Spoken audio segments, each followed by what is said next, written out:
Mm. Hey y'all, welcome to the Devon A. Morris Unfiltered Call-In Show. Have a seat. Let's get ready. You have any questions? Come on, call in. Come on to that Discord channel. Do me a favor, get the unfiltered crew some finger snaps. We're ready to get started here.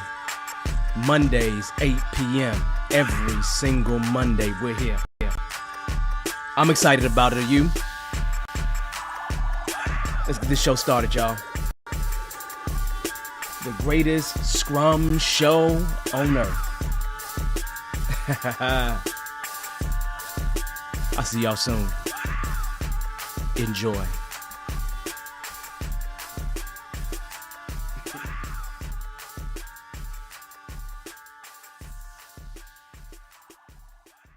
Boom. Hello, everyone. How are you doing? Hopefully you've had an amazing past couple weeks. Hey, I'm here. As you see, different location, different background. Man, I'm down in Florida, y'all. My hotel room ain't got no good light. So I'm out here trying to capture the sun. Let me show y'all this view. Just take a look. Look at that view, y'all. It's kind of ridiculous. Look at that view, right? I'm just down here just doing my thing, right? But the idea is that the room is dark, man. Even shining the light on myself, it don't work out so well. So hopefully, everyone can hear me just fine. If you're here, you know how we do. Say hello. If you don't know me, my name is Devon Morris. I'm your guide on this show. I'm going to be walking through the conversation that we're talking about today, which is story points equal hours. Look, for argument's sake, let me repeat that so you understand. For argument's sake, story points equal hours. Okay, so let's talk about it because it's been a thing that's been going on since what I'm going to say is the beginning of time, right? Not that Scrum was around since the beginning of time, but I'm still going to say since the beginning of time, if you understand where I'm coming from. So I just got to put that out there to make sure you're on the same page with me, that it just is what it is, right? Now, here's how things operate on the show so you know, right? First of all, if you're around, you know how it goes. Say hi, right? So I just shot you out there. Hey there, Rajiv, how you doing? Just say hi, so that I can say hi back to you. Other than that, probably few minutes after that, we talk about the topic, and our topic today is story points being equal to hours. And then, we'll talk 10 to 15 minutes about that topic, and then we'll move on. And we'll open the floor for any questions that you have. So this show is really here to answer your questions. That's what it's specifically here for. Yeah, I'm wearing an Indiana shirt. I didn't go to IU. It's where my daughter goes, so I wear a shirt all the time that she represents. And since I spend a lot of time there, it seems. But other than that, everything is good, y'all. If it gets a little bit dark out here, just know I'll have to move everything back inside. But again, this was the best light, this right here. So I think we're good to go. So it it's it's an interesting week. I think I got a traveling week here. So today, when you run in your business, you always are just gonna have things that pop up. I mean, literally pop up, right? Uh, hey, Alex, how you doing? Alex, I'm gonna say to you, I was gonna send you an email. I'm gonna say thank you. I got the coin. I got the card.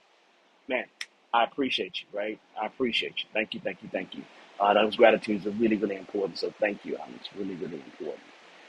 Patrick, how's it going, man? How are you doing? Me?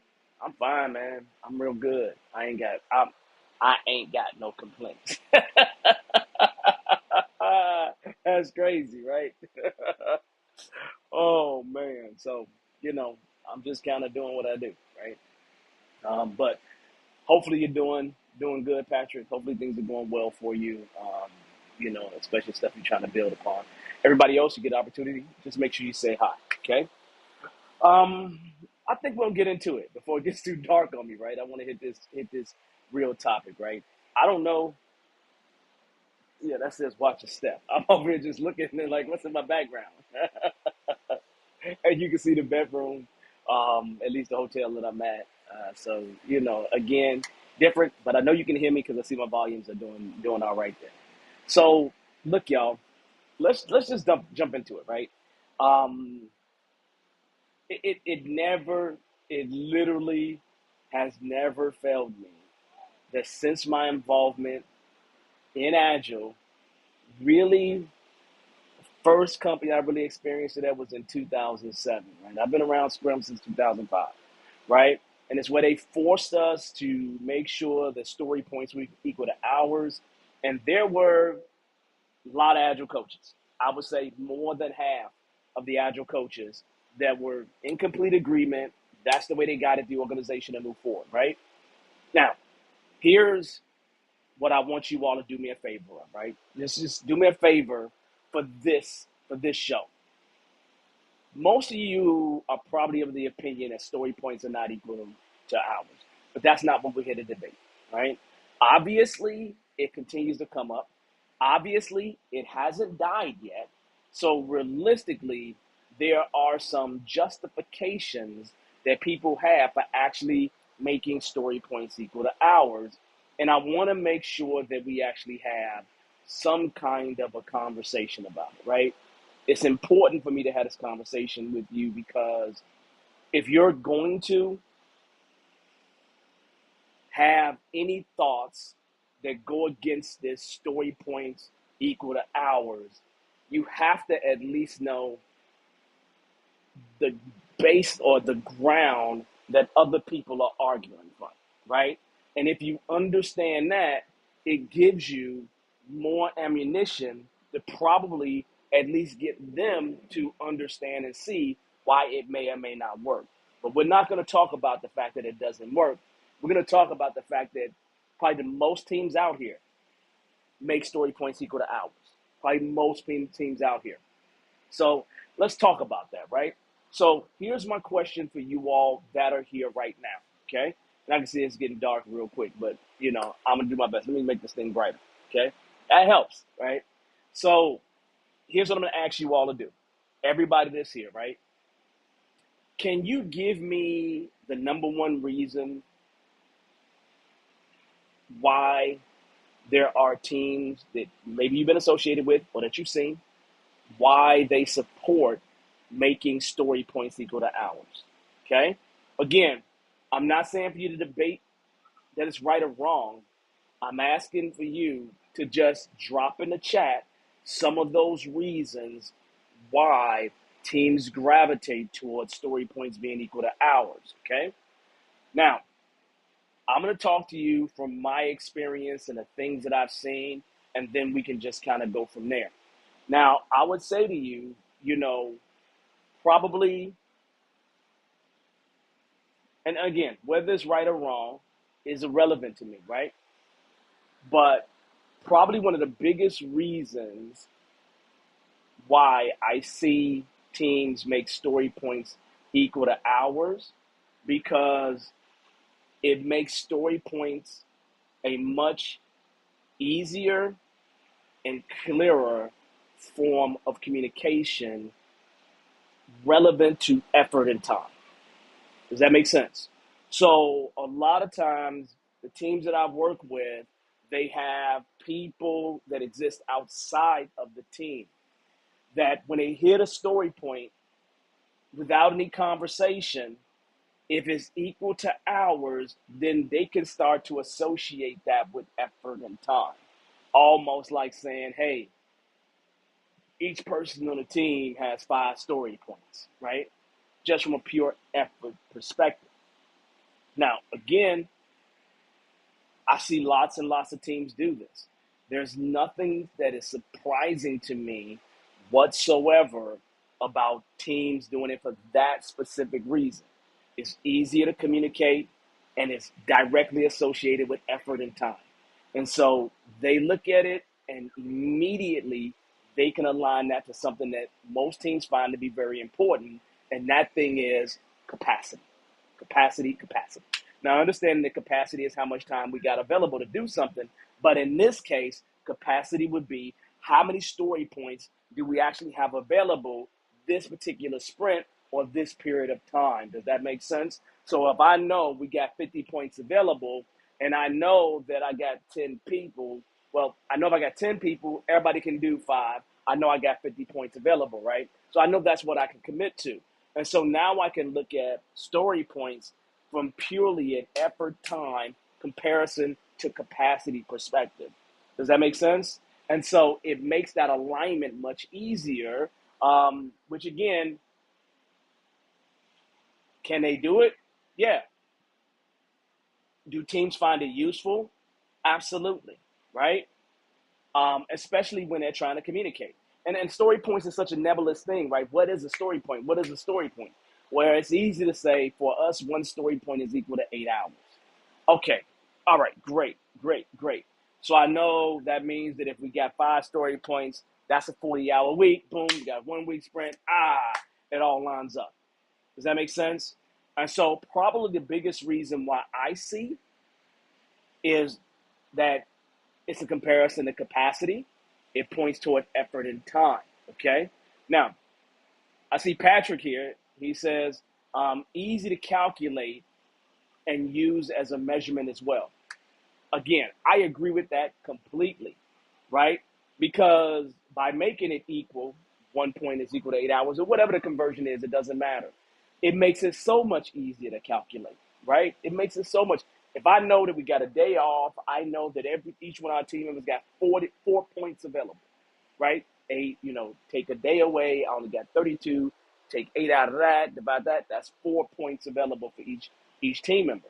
We got 10 team members, and so Monday is a holiday. We got 40 points during this week. So for me, it makes it so much easier to calculate, right? Again, but you can achieve the same thing with hours. We agree, but the idea is that story points. There's this conundrum where people think that having story points is just you have to, because if you don't have them, you're not being agile whatsoever. So that's an important thing to think about. Now, again, not trying to battle anybody's thought process here, because theoretically it works. It works, right? If I can tell you that if I have 40 hours of capacity, and we fill our bucket based on that, that works. I could also tell you I got 5 points worth of capacity and fill my bucket based on that. Both of those things work, right? So again, this is one of the major reasons why at least I see that teams utilize story points. Okay, now that means that they gotta agree on a conversion factor. Okay, and every teams will be slightly different. And yes, you still can't compare story points across teams. Still in this situation, right? Because the hours across teams will not be equivalent, right? Um, Another thing that it does is it's so much easier to teach it that way. It is a lot easier to teach it that way. So people are used to traditional hourly estimation. Like literally, we got this number of hours and we compared it against capacity. And so now all you've done is just replaced it with some agile terminology. And so when you are transitioning an idea from one team to another, or getting a team trying to transition to this space of moving from a traditional way of doing things to moving more toward using agile, this right here is easier. Because if I had a team that was used to doing some way that was really traditional, they probably have been doing things based on what? Hours. And if they've been doing things based on hours, now all I'm really saying to you is just, hey, here's the conversion. For this particular team, here's the conversion, and a story point means this number of hours. So the transition is so much easier, right? I mean, I don't even train story points in my class until the last possible moment, because it can be a really confusing topic for a lot of people. And it's not worth the battle in the beginning of the class to really, really get them to kind of get it right, right? Because there's so many other things that's important for them to get conceptually.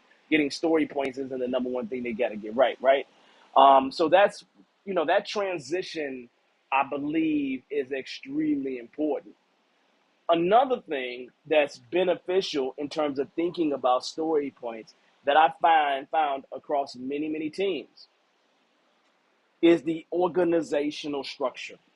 Does that make sense?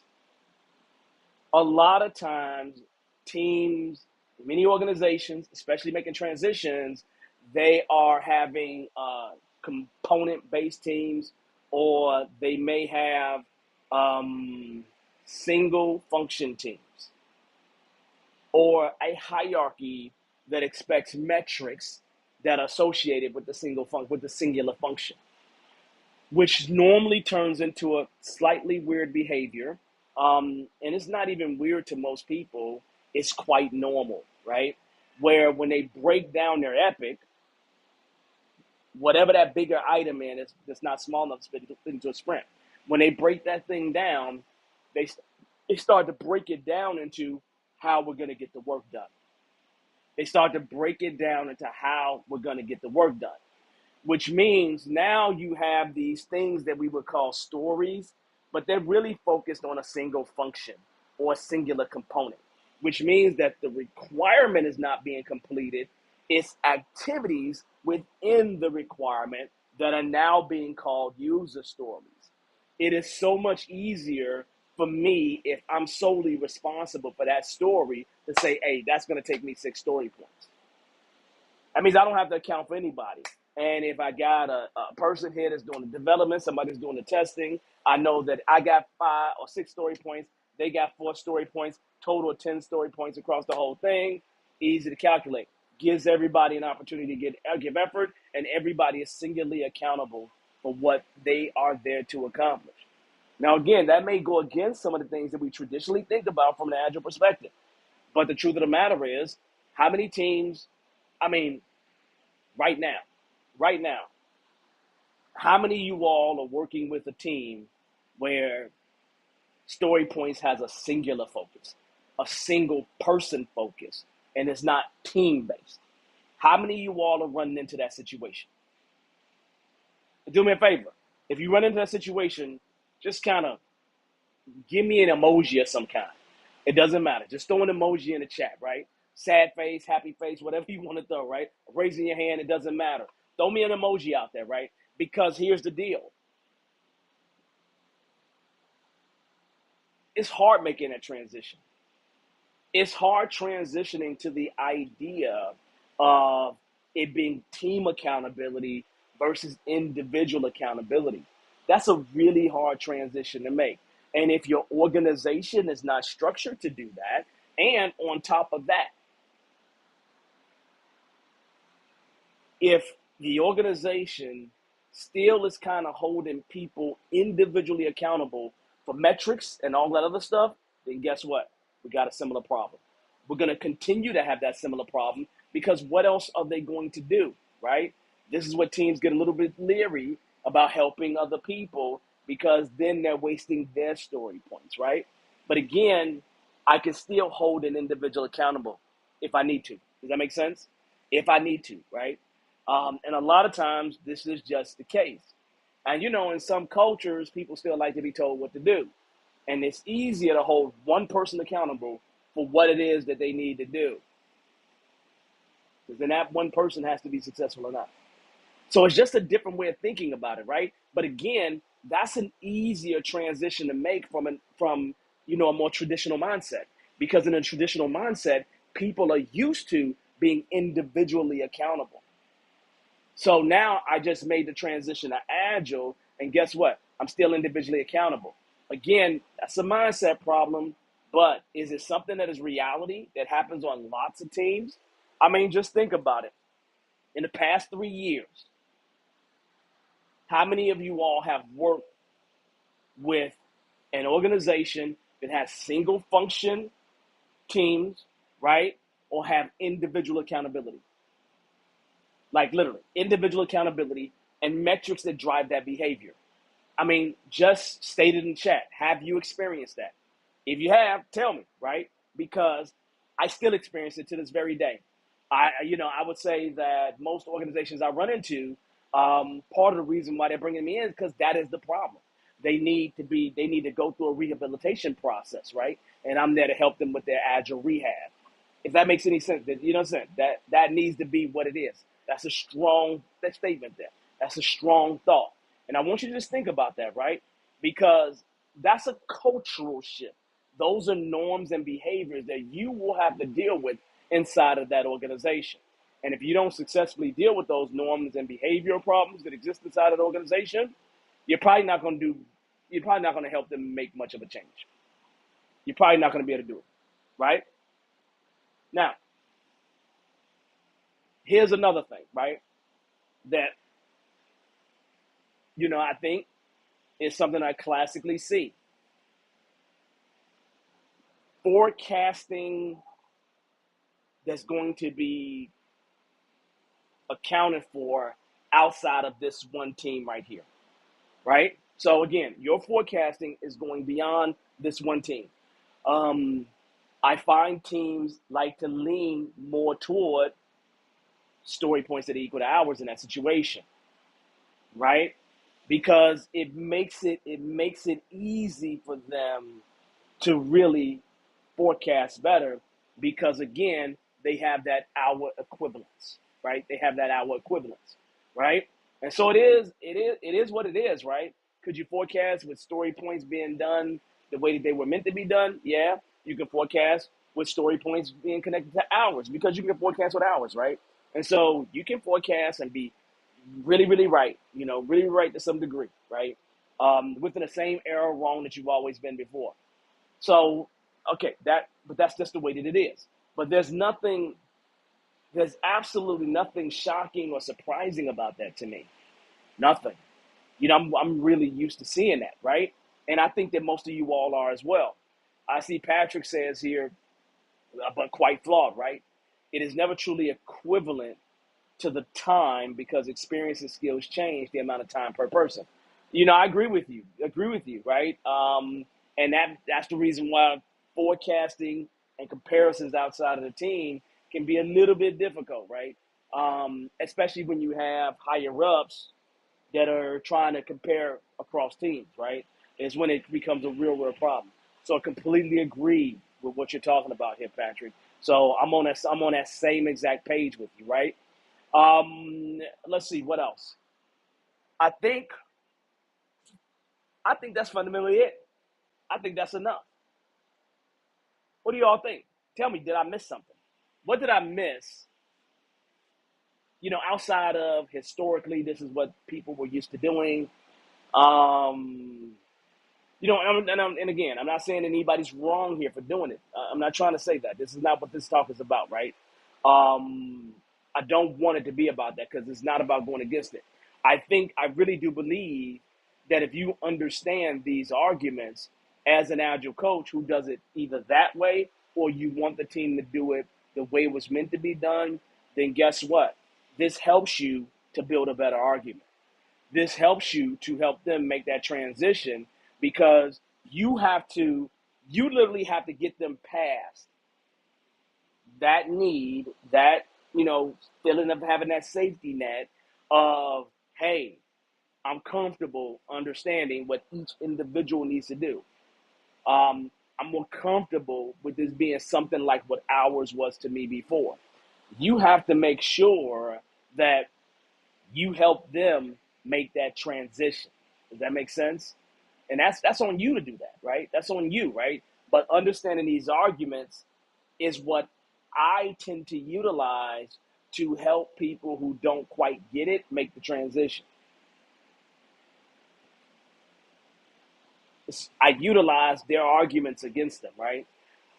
So again, for me, if you need a forecast, as long as you understand that everywhere forecasting has some error associated with it, some more than others, um, as long as you're able to account for that, forecast as you need, right? Do what you need to do to forecast, right? Just know, right, that when you're over there having conversations with teams that are making story points equal to ours, they're not the devil. They're not demons. You have to get at the heart of what they are thinking and why they think that and what is the pull for them, right? What are they trying to fulfill by doing it? You have to do that. That becomes part of your job, part of you helping them make that transition. Okay? But understanding these arguments will be a plus for you, right? So, y'all, tell me what I missed here, right? Tell me what I missed here. Because this is, for me, this is very normal set of behaviors. Seeing people who are used to this whole agile thing go ahead and bam, go right to making story points equal to hours, right? Hey, Ronetta, how you doing? Hey, Andrew, how's it going? And so it's just a very normal thing that I see. Alex, how's it going? Just very normal thing, right? So I don't vilify people for that. When you go against people in the wrong kind of way, they tend to just close up and you don't help them change, right? Let's see. Yeah, for your class, was the idea if we're going to try to convert points to hours with the recommendation use the hours? Yeah, that's the reason why I recommended that. If you're going to try to make story points equal to hours and do that conversion, Alex, then you just want to use hours. There's no point. You do not have to use story points from an agile perspective. You never have to, right? Nothing in Scrum says the story points are needed. It was created in extreme programming, and it's not the way it was originally intended to be used. It is a form of relative estimation, and hourly estimates, at least for the things that you estimate, will not likely be that way. And that's an important statement. So in the class, it's a very clear statement that I make to people. Anytime they're willing to listen, because everybody's not willing to listen, right? Anytime they're willing to listen, my statement is clearly this. If you're going to make story points equal to hours, you might as well just use hours. You might as well just use hours. Anything else is uncivilized. So that's the logic. That's the logic there, Alex. Seriously. Here we go. It's White. How you doing? I'm gonna call her P-Dog. P-Dog. She be getting stuff done, dogmatically, taking things out, making things happen. I asked my team to create their Substacks so I can determine their capacity because the story points were not helping with forecasting. No, they weren't going to help, right? They they were being overbooked each sprint, right? We could talk about that more, right? Yeah, a lot of teams to this day, still will take their requirement, the user story, and break it down into task or subtask, right? Now you say task, you say subtask, I say task. When you say subtask, that's a sign to me that you're using a tool. Okay, so you have a requirement and you break that requirement down into the task that it takes to get it done. A lot of teams will estimate at the high level the story point, and then at the lower level, they will use hours on the task because tasks aren't relative, right? Tasks are the activity that a person is going to do. So they're not relative to each other. You have to make like things relative to each other, okay? So requirements that have similar type of work associated with them, same definition of done, are relative to each other, right? A task that's about development and a task about testing, they're not relative. They can't be compared, right? So it's really important thing to understand. Not to mention that you can't forget complexity, effort, and risk. You can't forget those things, right? Complexity, effort, and risk when it comes to these things. And you got to account for those things anytime you estimate. So really important. So I may have to come back to your question, Petra, in just a minute. So that being said, I think that's our topic, right? I think that's our topic, right? Because I'm starting to dive into other topics, but I want to come back to Petra's, right? So first things first, let's talk about a couple things. You all know how we operate in this show, right? If you have not subscribed to this show, guess what you should probably do? If you have never subscribed to the show, guess what you should probably do? You should probably subscribe, right? You should probably subscribe. No question, right? No question on that whatsoever. Let me see something. Let me grab something here so that I can make sure we're good to go. So make sure you subscribe, okay? You subscribe, that'll be a good thing. That's going to help us out ultimately. Make sure you like the video as well. That will help us with the algorithm. And then the other thing that I would do is click the notification button so you know when we're coming on live. And we'll start doing more videos at some point. I think I'm going to do some standard videos for the channel, just as a way to kind of put more stuff out there, so then we can be really, really, really amazing and really good to go, right? So let's see what else I need to tell you. August 17th, 18th, 19th, I'm doing an event.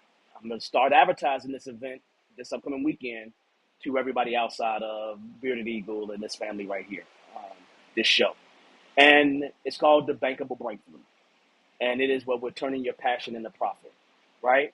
I'm showing you the tricks and tips on how I went from just doing Agile every day to actually building a multi-million-dollar company, right? And helping you get on that journey, right? So 3 full days, $97 for the regular entry, $197 for the actual VIP. I will put the link out there in just a moment for those who have not seen it yet. So give me just a second. I'll go ahead and throw that link out there so then you have that. But August 17th, 18th, and 19th, so 3 full days. So I'm actually working on that. So it's nothing but extra pluses. So just know that's coming. Let me drop that link for you. Boom, boom, boom. And what I'm going to do now is, as I drop the link in the chat for everyone, go ahead and go out there and register before all the seats fill up, because there's limited space. There's only so many people that are going to be coming, period. And let me go over to LinkedIn and drop it for you all too, so then you're good to go. And then we have nothing but happiness at that point. Let's see. I'm gonna have to make a whole commercial. Throw the commercial on here, something like that. That would be cool and fun. I would actually like that. All right, so everybody has that link, okay? Now, I'm going to throw one more link out there, and that's the link to this show. If you have questions, there are 2 ways to really operate here.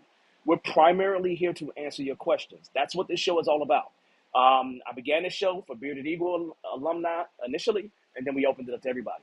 So, that being said, if you want to ask a question, you're welcome to drop that question in the chat. If you want to get priority, then you are welcome to jump on a show with me and talk directly with me, right? Talk directly with me. And if you want to jump directly on a show, the link is right there, okay? The link to come on the show live is right there. I'm dropping that in the chat right now for you, okay? Now, let me go to answer some questions here, right? I got Venetia, Miss Williams. How you doing there? Well, what I want to do first and foremost is kind of show you here, right? Have you discussed using hours instead of story points with other members of your CST community? Now, for those who don't know, I am a certified Scrum trainer. I'm one of the 500 people around the world that can do CSM, CSP, CSPO certifications, and then many other stuff, right? Many of us within that community are thought leaders, right? This has been discussed. This is discussed every single Scrum gathering, not just by CSTs, but by everybody. Everybody. You go to any Agile gathering, any Agile conference, this topic will come up. It is not something that anyone can dictate. So, Venetia, I want you to understand something really important. Scrum is freely distributed. There is nobody who forces anybody to do Scrum. Just like there's nobody that forces anybody to do Scrum, there's nobody that forces anybody to do story points right or wrong. So even if that was a dictate, even for I have been inside of organizations, Venetia, trained 300 to 500 people, tell them exactly how to do story points, come back a week later, and they're still doing it the wrong way. It's not a question of does a community agree? It's a question of what happens in reality. And the reality is really simple. This has been going on since this thing has been around. Outside of the first teams that was doing it, once it got released from those first teams, and then Mike Cohn wrote about it in his book, people have always read it and decided to put their own spin on it to some degree. And their own spin, I can't say to you, is the right spin. But the idea is that it doesn't matter how much Scrum trainers talk about it, or any kind of Scrum trainers or trainers in general, period, right? Across any community. It doesn't matter how much agile coaches talk about it across any community. It doesn't matter how much it's taught. When people get on the ground and they get pressured, they go back to old behaviors. They go back to what they're comfortable with. And most of the people that actually make story points equal to hours, they likely were people who were doing hourly estimates prior. Hourly estimates that was individualistically based. So I don't think it's something that we will ever be able to dictate. And the truth is, I don't know if I ever would want to. I think there's a beauty in people trying something different. Some people may come up with a way of doing this that changes the game in some kind of way. That truly changes the game in some kind of way. And it could happen. I doubt it, but it could happen, right? And so I think it's great that people find a way to still deliver, right? And here's the thing that I want you just to understand, Benicia. I'm not as worried about whether you get story points right or wrong. I'm more worried about whether you're delivering or not. You understand what I'm saying?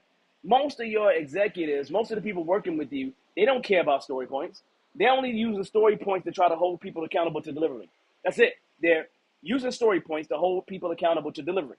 That's really all they're fundamentally doing. That's it. That's all they really want to do, period. Okay? If you were delivering all the time, you probably wouldn't have this problem. The more you deliver, the less people are worried about things that don't help you deliver. Story points don't help you deliver. They just don't. They help you to make people feel more secure about whatever it is. That's what they help you to do, right? If you just really want to get down to the brass tacks, right? So it will never be able to be dictated or mandated is the point, right? And even if you were going to try to do that, the cat's out the bag already. That ain't going to happen. It's not going to happen, right? It is what it is. And then you have scaling frameworks that say that you can make story points equal to hours. So you can normalize story points.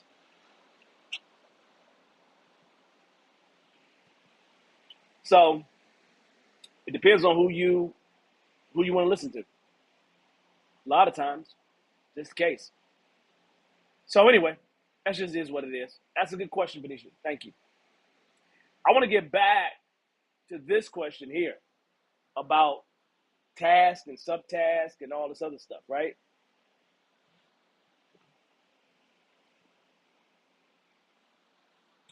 A team that is overbooking what they can get done all the time normally is a team that has pressure that is occurring from outside of the team. Normally, right? Because if you see every single sprint, just say the past 3 sprints, you see that you keep overbooking yourself, right? You probably would have a conversation, right? Here's the question I would ask. Here's the question I would ask you. Is that team, literally, is that team having unrealistic expectations set upon them? Seriously, that's my question. Are they having unrealistic expectations set upon them, right? So if I'm you, I would try to figure out why this team continues to overbook beyond the fact they don't know any better. Because I think once you do it 2 or 3 times, you kind of know better at that point. But once you've done it more than 3 times, to say you don't know any better means we're not really trying to learn. So you can do task, subtask all you want to. You're probably still going to overbook. If the problem really is the outside pressure. So that would be the question I would ask, right? Make sure that there's not something else that is that reason for them overbooking. I mean, I had a team who overbooked for 7 sprints straight. Well, it was before I arrived on the team. But they overbooked for 7 sprints straight. That was because of expectations from outside of the team. And when I say they overbooked by Oh, 100%. Like they had like they had 250 whatever it is. They booked 500 whatever it is. It was ridiculous, right? Did it 7 sprints in a row. That's not and then they just get used to rollover, and then everybody's just in the rollover factory. We just rolling over. We're just carrying over, right? Spillage, carryover, whatever you want to call it, right? It's not getting too dark for me. I still can see myself. So yeah, so I would go ahead and just double check to see if there is some underlying catalyst that is that's helping to cause that issue. I think that would be worthy of investigation, right?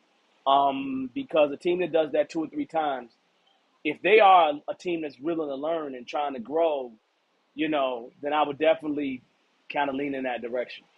Okay, so just be careful about that, because it may be a sign of a bigger problem. That's my point, right? That's my main point. All right, so I don't see any other questions from anyone here. I am double checking. I'm double checking to see if any questions are anybody on LinkedIn. I don't see any questions on LinkedIn. I see many of my peeps there. Hopefully you're doing good, having wonderful and great weeks. I'm just sitting on the balcony, now looking at the water. I'm gonna go put my feet in the water tonight because man, when I say I just got to this hotel like 20 minutes before I had to get on the show. And it was still light out, right? It's like 20 minutes before I had to get on the show. And so I'm like, I gotta, so I gotta get out there and at least put my feet in the water. At least 1 foot, 1 toe in the water. 1 toe, like dip, like dip, dip, dip. That's what I'm gonna do.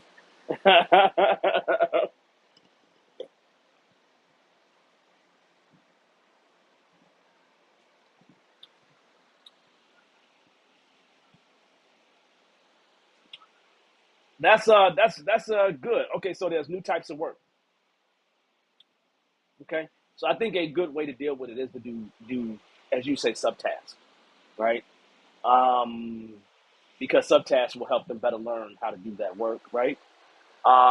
I'm assuming that you use spikes when they really don't know how to solve the problem as well. For those that don't know, a spike is a research activity. Set aside time to do research.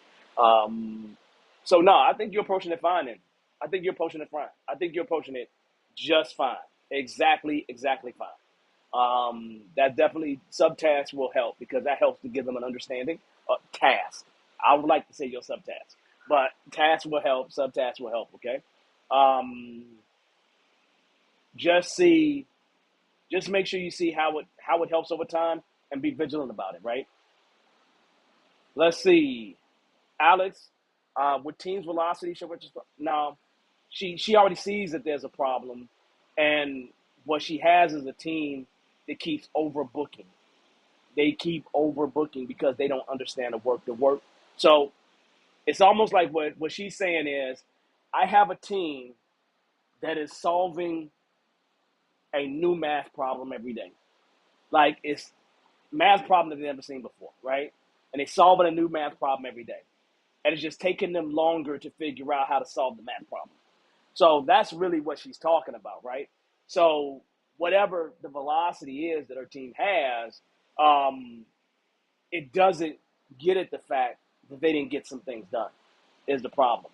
So her velocity, so it's like if they book 50 points worth of stuff and she's doing 25 points in a sprint consistently, then her velocity is going to be that 25.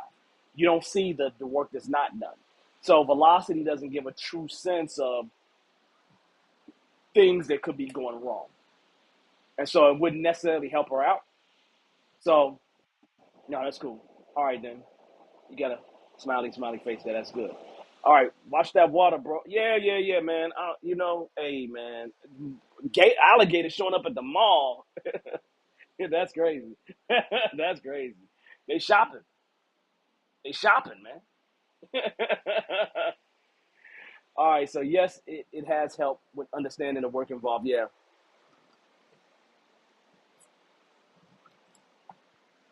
it's helping with vertical slicing. That's making sense, but you know, it's just really, really interesting when you say that. The only reason why I say it's interesting is this, right? They're doing the same type of work. Like they're doing the same. I'm assuming, okay, I'm making an assumption that it's software development and it's all software development, right? Every time we do, most teams, they're always working on something different in software development. Like they're always working on new challenges, right? But because of software development, they go through the same life cycle, right? And what they got to do is they got to make sure that they consider uh, complexity and risk when it comes to new items, especially risk, right? Because when you don't know, those numbers should be going up a little bit, right? There's a lot of complexity. Those numbers should be going up a little bit, right? Um, so and then you can try to balance it out and get the right stuff there. So realistically, I don't know how your team is ever going to stop running into new things. Is the problem because in essence, especially if it's an IT team, and I'm gonna make an assumption here. If it's an IT team, IT teams are always solving new problems. That makes sense. They just always are. So I don't know how you get around that problem ultimately. But I understand the learning aspect of it. I would totally agree with that. And a lot of times you need that for brand new teams. Y'all, I'm sore like crazy. I'm really sore. I'm in the gym. Like I'm in the gym like for real, for real. For real, for real. I'm in the gym bulking up. So I'm in there like killing myself. I gotta see if I can find a gym out here. We're gonna see. I'm not sure if it's gonna be able to happen. So we're gonna see. So yeah. Anyway, she knows what she's doing. She's an expert at this stuff. I don't know why she just don't come here and just train everything with me. Right? Train everything with me. Yeah. Train everything with me. Yes. She should just come on up here and teach my classes for me. How about that one? Oh, well, you got it. What are you talking about? You need to come up here and train with me, right? Yeah, yeah, Alex. That's the objective. End of the year I'll be 50. End of the year I'll be 50, and I'm gonna be fit at 50. I'm gonna be fit at 50. Like I'm gonna be fit at 50.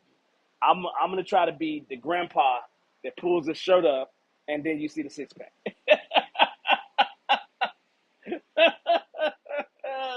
Oh, that's crazy. I'm not lying though. Fit at 50 though. Fit at 50. That's the objective. You know what I'm saying? Fit at 50. Right? I noticed a trend in my family. Right? The people who eat healthier, not necessarily work out all the time, don't have no real drug problems, don't do a bunch of alcohol. They really take care of their body, right? They take care of their body. They live long time. They live long time. They live long time, like long, long time. And then their bodies, as they get into their 60s, is still good, still good, still able to drive at like 80 something. You know what I'm saying? So I really, really, been doing a lot of observing my elders, um, and then just thinking about kind of the collisions that they had in life. So, you know, man, I wish I could trademark it. I wish I could. I wish I could. Absolutely. Okay. One day you'll be, girl. One day you will replace me. One day you gonna one day you're not gonna just be like me. You are gonna way surpass me, and I'm gonna be so proud. I'm gonna be looking at you like I remember when she asked me this one question. I'm gonna be so proud. So I don't look forward to you being like me. I look forward to you surpassing me and blazing a path that others can follow you on. That's what I look forward to. Be better than me. Be better than me, for real. Be better than me. All day, every day. I support that 100%. Be way better than me. And not that I'm bad, I'm not bad at all, but be better than me. Other questions, y'all. Other questions. Any other questions that anyone has? Agile stuff, entrepreneurship stuff.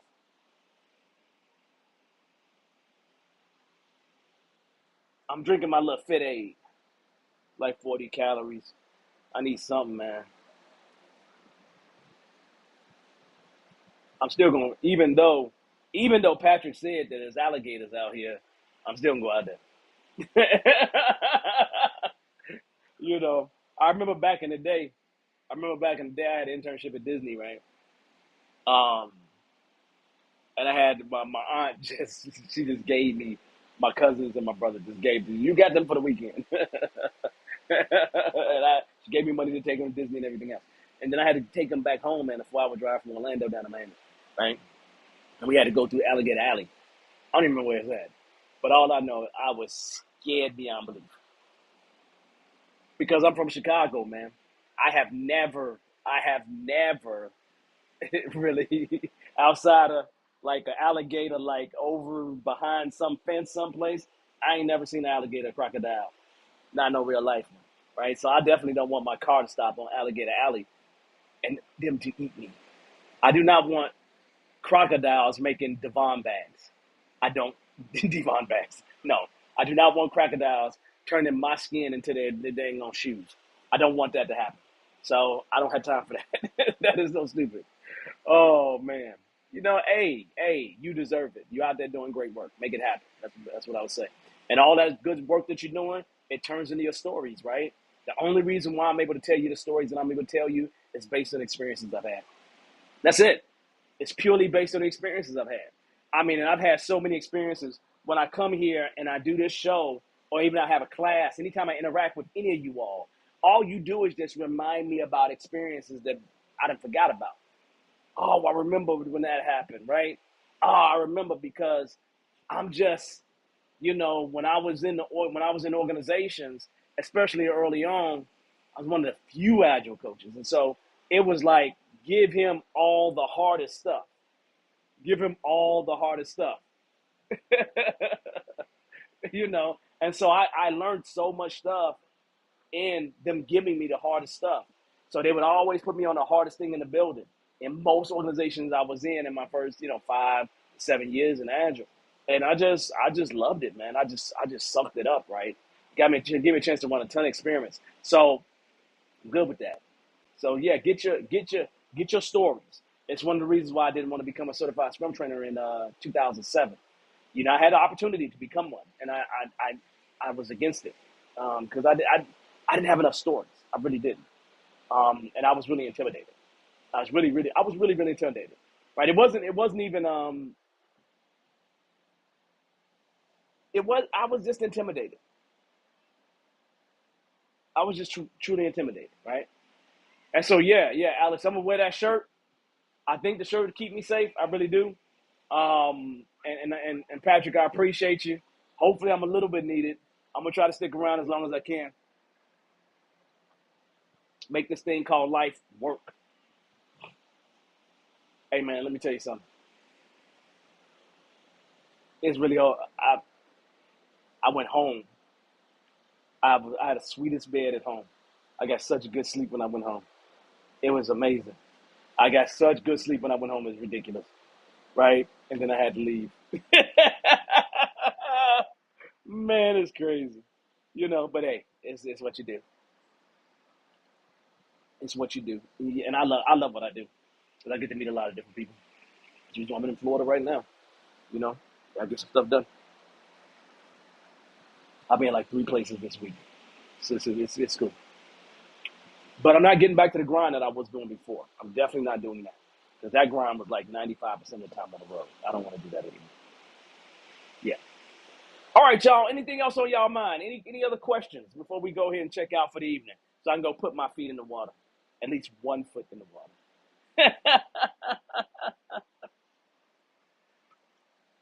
That's crazy, ain't it? But I love it. I love it. And you know what? I love it. I actually love y'all. I always appreciate y'all. I never really have any complaints about much of anything, because there's no reason for me to complain, man. I ain't got no reason. I ain't got. I don't have any reason to complain. I really don't. Well, here's the deal, y'all. So I can go ahead and go put my feet in the water for a second. We're gonna go ahead and shut it down for the night. Remember, we got that bankable breakthrough 2023 that's happening.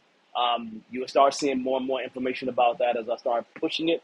Other than that, man, you know, what are we going to talk about next week? Let me think about that for a second. What are we going to talk about next week, y'all? What would y'all like to talk about next week? We talked about story points equal to hours. I think this was a good topic. We've talked about story points before. So what else would you all like to talk about? Drop it in the chat.